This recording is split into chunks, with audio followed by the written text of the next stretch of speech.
In the fall of 2001, letters containing anthrax powder were mailed to 2 United States senators and several national media companies. The hostile notes that accompanied the powder made it clear that this was indeed a bioterrorism attack. Before the attacks ended, the Hart Senate office building, along with postal facilities in several states and multiple media outlets, had been contaminated, leaving responders with a troubling question. How do we as a society reclaim large public and private buildings that have been contaminated by lethal biological agents? At the time, no technology was widely accepted as the superior choice for the decontamination of large buildings. Until that question was answered, the return of these major infrastructure facilities to public service remained in doubt. At this point, a little-known federal agency called the Defense Advanced Research Project Administration, or DARPA, came into play. The scientists at DARPA had been researching methods to respond to a biological attack. Based on laboratory results, they had determined that chlorine dioxide gas offered the most promise for large-scale decontaminations. But how to deliver chlorine dioxide at the concentrations and durations needed to achieve the same impressive results shown in the lab? Enter Sabre Technical Services, a company with 20 years' experience using chlorine dioxide in oil field applications. One of the few companies working extensively with the chemical, Sabre quickly modified its delivery system so that it could be applied to the special circumstances of the anthrax contamination. In a fairly brave decision, the government considered all the options and decided, if we're going to spend a large amount of money, let's try to develop something new. And they selected chlorine dioxide as the remedial option. So that meant that we had to take chlorine dioxide from a 5-liter experimental chamber to 60,000 cubic feet of the Daschle suite. And of course, the Senate, being an important institution, wanted that done immediately. So there were lots of people running around trying to figure out how to do this. EPA was there, the Coast Guard was there, a whole variety of federal agencies. And there were these guys driving around in red trucks from something called Sabre, who had been contacted by the government because they felt they had the only large-scale chlorine dioxide generating expertise.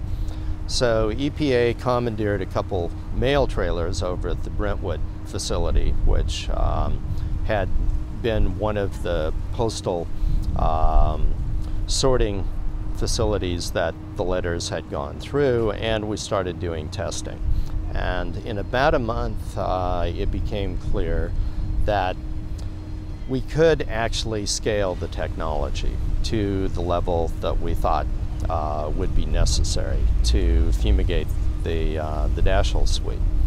So that fumigation, of course, took a lot of heroic efforts, rather spectacular,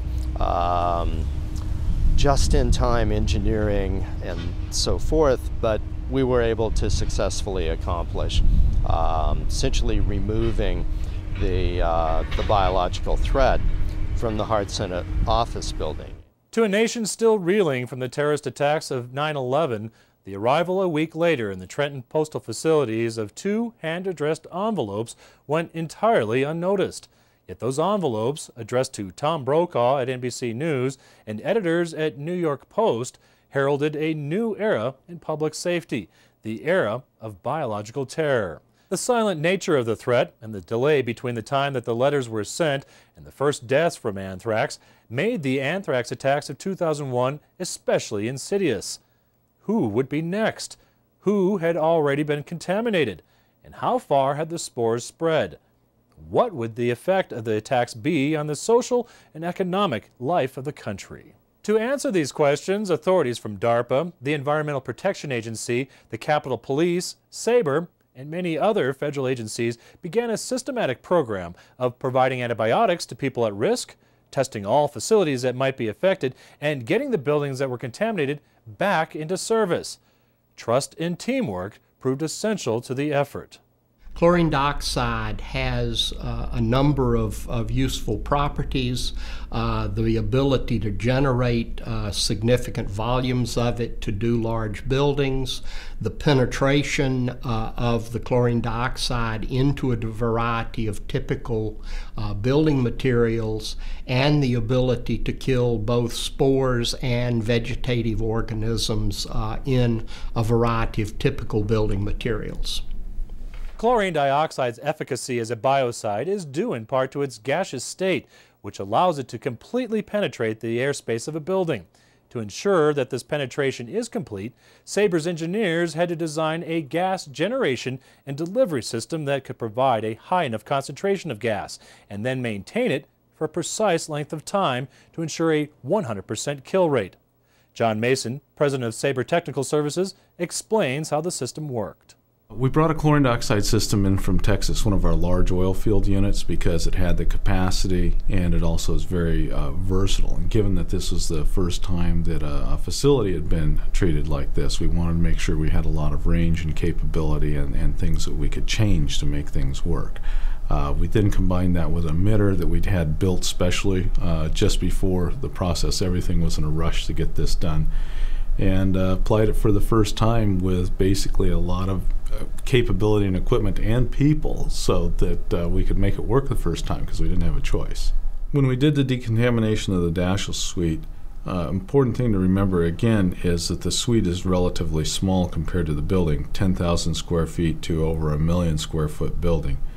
Another important thing for us was, given particularly since this was the first time we'd ever done this on any kind of scale, is that we wanted access to the chlorine dioxide system, wanted the lab outside so we didn't have to deal with contamination issues, didn't have to have a lot of automation to control stuff, and we could have a real robust treatment setup.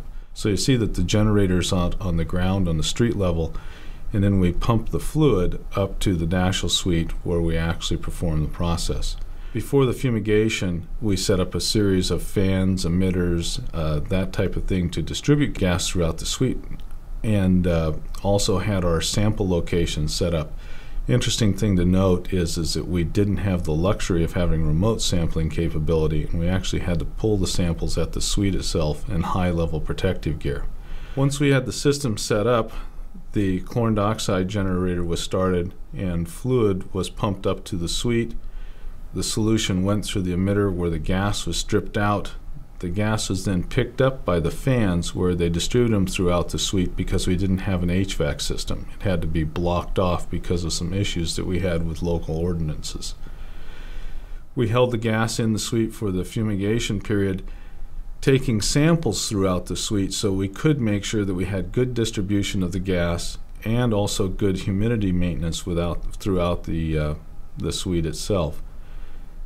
After the fumigation, we did the same thing that we do today, is we used a neutralizing solution to kill the chlorine dioxide in the fluid loop, and then we scrubbed the air for about a 6-hour period. We sampled it then using our, again, remote sampling capability that we had before we sent people in the suite to clear it to make sure we could go in and sample the structure to make sure that we had killed the Bacillus anthracis. After working nearly around the clock for 3 months testing, preparing, and ensuring the effectiveness of the process, the team was finally ready to tackle the first of the contaminated sites, the Hart Senate Office building. Using DARPA's lab results and their own years of field experience, Sabre knew what concentrations of chlorine dioxide would be needed to ensure a complete kill of the anthrax. The building was treated in December. It was followed by an exhaustive sampling of every area. In January, the results came back. Not a single anthrax spore, or any other microbe for that matter, remained alive in the building. Encouraged by the results, the team moved on then to other contaminated facilities, and one by one successfully returned them to full use. Today, thousands of people work and visit these facilities with pride and with complete confidence in their safety. Perhaps even more importantly, our nation now possesses a potent new technology whose importance will only grow as it continues to be developed and refined.